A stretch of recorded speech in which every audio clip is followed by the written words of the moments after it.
Hi hello ಎಲ್ಲರಿಗೂ ಊಟದ ಡಬ್ಬಿ ಚಾನಲ್ಗೆ ಎಲ್ಲರಿಗೂ ಸ್ವಾಗತ.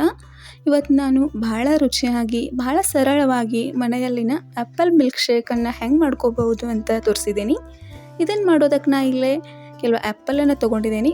ಫ್ರೆಶ್ ಆಗಿರುವಂಥ ಆ್ಯಪಲನ್ನ ತೊಗೊಂಡ್ರೆ ಆ್ಯಪಲ್ ಮಿಲ್ಕ್ ಶೇಕ ಭಾಳ ರುಚಿಯಾಗಿ ಬರ್ತೈತಿ. ಹಂಗೆ ಅದಕ್ಕೆ ಕಾಯಿಸಿ ಆರಿಸಿ ಇಟ್ಕೊಂಡಿರುವಂತಹ ಹಾಲನ್ನು ಬಳಸ್ಕೊಂಡಿದ್ದೀನಿ. ಹಾಲನ್ನು ಕಾಯಿಸಿ ಆರಿಸಿದಾಗ ಕೆನೆ ಬಂದಿರ್ತೈತಿ. ಆ ಕೆನೆಯನ್ನು ಮಿಲ್ಕ್ ಶೇಕಕ್ಕೆ ಬಳಸ್ಕೊಂಡ್ರೆ ಮಿಲ್ಕ್ ಶೇಕ್ ಭಾಳ ಅಂದ್ರೆ ಭಾಳ ರುಚಿಯಾಗಿ ಬರ್ತೈತಿ. ಹಂಗೆ ಸ್ವಲ್ಪನಾಗಲೇ ವೆನಿಲಾ ಐಸ್ ಕ್ರೀಮನ್ನು ಬಳಸ್ಕೊಂಡಿದ್ದೀನಿ. ನಿಮ್ಗೆ ಯಾವ ಥರ ಹೊರಗೆ ಸಿಗ್ತೈತಲ್ಲ ಅದೇ ಥರ ಮಿಲ್ಕ್ ಶೇಕ್ ಬೇಕಾಗಿತ್ತಂದ್ರೆ ನೀವು ಐಸ್ ಕ್ರೀಮನ್ನು ಬಳಸ್ಕೋಬಹುದು. ಬೇಡ ಅನ್ನೋರು ಸಕ್ಕರೆಯನ್ನು ಬಳಸ್ಕೊಂಡು ಮಾಡ್ಕೋಬಹುದು. ಅದನ್ನು ನಿಮ್ಮ ಅಭಿಪ್ರಾಯ ತಕ್ಕಂಗೆ ಮಾಡ್ಕೋಬಹುದು. ಹಂಗೆ ಸ್ವಲ್ಪ ಡ್ರೈ ಫ್ರೂಟ್ಸನ್ನು ಬಳಸ್ಕೊಂಡಿದ್ದೀನಿ. ನಿಮಗೆ ಇಷ್ಟ ಇದ್ರೆ ತೊಗೋಬೋದು, ಬೇಡ ಅಂದ್ರೆ ಸ್ಕಿಪ್ನು ಮಾಡಬಹುದು. ಮೊದಲ ಮಾಡೋದಕ್ಕೆ ನಾ ಇಲ್ಲಿ ಆ್ಯಪಲನ್ನು ಕ್ಲೀನಾಗಿ ತೊಳ್ಕೊಂಡು ಮೇಲಿನ ಸಿಪ್ಪೆ ಎಲ್ಲ ತೆಗೆದುಕೊಂಡು ಅದನ್ನ ಕಟ್ ಮಾಡ್ಕೋಬೇಕು.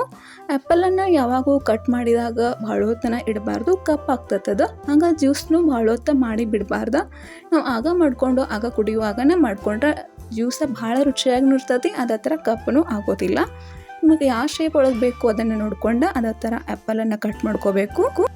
ಬೇಸಿಗೆ ಟೈಮ್ ಒಳಗೆ ಮನೆಯಾಗಣ ಈ ಥರ ಆರಾಮಾಗಿ ಫ್ರೆಶ್ ಆಗಿರುವಂತಹ ಜ್ಯೂಸ್ಗಳನ್ನ ಮಿಲ್ಕ್ ಶೇಕ್ಗಳನ್ನ ಮಾಡಿ ಕುಡಿಯೋದ್ರಿಂದ ಆರೋಗ್ಯಕ್ಕೂ ಒಳ್ಳೆಯದಾಗಿರ್ತೈತಿ.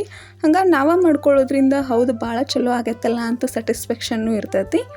ಹಾಗಾಗಿ ನಾ ಇಲ್ಲೇ ತೊಗೊಂಡಿರುವಂಥ ಅಷ್ಟು ಆ್ಯಪಲ್ಗಳನ್ನು ಕಟ್ ಮಾಡಿ ಈ ಥರ ಕ್ಯೂಬ್ಸನ್ನು ಮಾಡಿ ಅದರೊಳಗಿಂದ ಬೀಜ ಇರುವಂಥ ಪಾರ್ಟನ್ನು ತಗೊಂಡಿದ್ದೀನಿ. ಅದಕ್ಕೆ ಕಾಯಿಸಿ ಆರಿಸಿಟ್ಕೊಂಡಿರುವಂಥ ಹಾಲನ್ನು ಸೇರಿಸಿ ನಾವು ತೊಗೊಂಡಿರುವಂಥ ಐಸ್ ಕ್ರೀಮನ್ನು ಸೇರಿಸಿದ್ದೀನಿ. ಇವಾಗ ಇನ್ನೊಂದು ಸ್ವಲ್ಪ ಜಾಸ್ತಿ ಸ್ವೀಟ್ ಬೇಕು ಅನಿಸಿದ್ರೆ ನೀವು ಅದಕ್ಕೆ ಸಕ್ಕರೆನೂ ಸೇರಿಸ್ಕೋಬಹುದು. ಇಲ್ಲ ಐಸ್ ಕ್ರೀಮ್ ಬೇಡ ಅನ್ನೋರು ಸ್ಕಿಪ್ನು ಮಾಡ್ಕೋಬಹುದು. ಹಂಗೆ ಜೇನುತುಪ್ಪದ ಅದನ್ನು ಸೇರಿಸ್ಕೋಬಹುದು ಸ್ವೀಟ್ ಸಲುವಾಗಿ. ನಾವಿಲ್ಲೇ ಐಸ್ ಕ್ರೀಮನ್ನು ಬಳಸ್ಕೊಂಡಿದ್ದೀನಿ, ಸಕ್ಕರೆಯನ್ನು ಬಳಸ್ಕೊಂಡಿಲ್ಲ ನಾನು. ಹಂಗೆ ಇದನ್ನು ಒಂದು ಸ್ವಲ್ಪ ಸ್ಮೂತಾಗಿ ಮಾಡಿಕೊಂಡ್ರೆ ನಮ್ಮ ಆ್ಯಪಲ್ ಮಿಲ್ಕ್ ಶೇಕ್ ರೆಡಿ ಆಗ್ತೈತಿ. ಭಾಳ ಅಂದ್ರೆ ಭಾಳ ರುಚಿ ಆಗ್ತೈತಿ. ಹಂಗೆ ಭಾಳ ಕಡಿಮೆ ಟೈಮ್ ಒಳಗೆ ಮಾಡ್ಕೋಬಹುದು. ಇದನ್ನ ನಮ್ಗೆ ಜಾಸ್ತಿ ಹಸಿವಿರ್ಲಾರ್ದಾಗ ಇಂಥ ಹೆಲ್ದಿ ಆಗಿರುವಂಥ ಅದನ್ನು ಮಿಲ್ಕ್ ಶೇಕ್ಗಳನ್ನ ಮಾಡ್ಕೊಂಡು ಕುಡಿಬಹುದು. ಐಸ್ ಕ್ರೀಮ್ ಐತೆಲ್ಲ ಹೆಂಗೆ ಹೆಲ್ದಿ ಅಂದ್ರೆ ನೀವು ಬ್ಯಾಡಾದ್ರೆ ಐಸ್ ಕ್ರೀಮ್ ಸ್ಕಿಪ್ ಮಾಡ್ಕೊಂಡು ಕುಡಿಬಹುದು. ಮಕ್ಕಳಿಂದ ದೊಡ್ಡವರವರೆಗೂ ಎಲ್ಲರಿಗೂ ಇಷ್ಟ ಆಗುವಂಥ ಮಿಲ್ಕ್ ಶೇಕ್ ರೆಸಿಪಿ ಇದು. ಇದನ್ನು ಮಾಡ್ಕೊಳ್ಳೋದು ಅಷ್ಟೇ ಈಸಿ, ಅದರ ಕುಡಿಯೋದಕ್ಕೆ ಭಾಳ ಅಂದ್ರೆ ಭಾಳ ಟೇಸ್ಟಿಯಾಗಿರ್ತೈತಿ.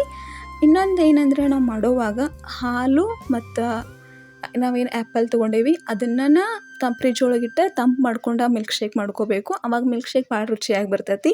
ಎಕ್ಸ್ಟ್ರಾ ಐಸ್ ಕ್ಯೂಬ್ಸನ್ನು ಆ್ಯಡ್ ಮಾಡೋಕ್ಕಿಂತ ಚಿಲ್ಲಿಡ್ ಆಗಿರುವಂತಹ ಹಾಲನ್ನು ಬಳಸ್ಕೊಂಡ್ರೆ ರುಚಿಯಾಗಿ ಬರ್ತೈತಿ.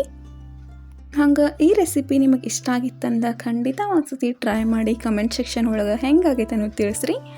ಹಂಗೆ ನಮ್ಮ ಚಾನಲನ್ನು ಸಬ್ಸ್ಕ್ರೈಬ್ ಮಾಡ್ಕೊಂಡು ಸಪೋರ್ಟ್ ಮಾಡಿರಿ, ಲೈಕ್ ಮಾಡಿರಿ, ಶೇರ್ ಮಾಡಿರಿ. ಈ ವಿಡಿಯೋವನ್ನು ಕಂಪ್ಲೀಟಾಗಿ ನೋಡಿದ್ದಕ್ಕೆ ಎಲ್ಲರಿಗೂ ಧನ್ಯವಾದಗಳು.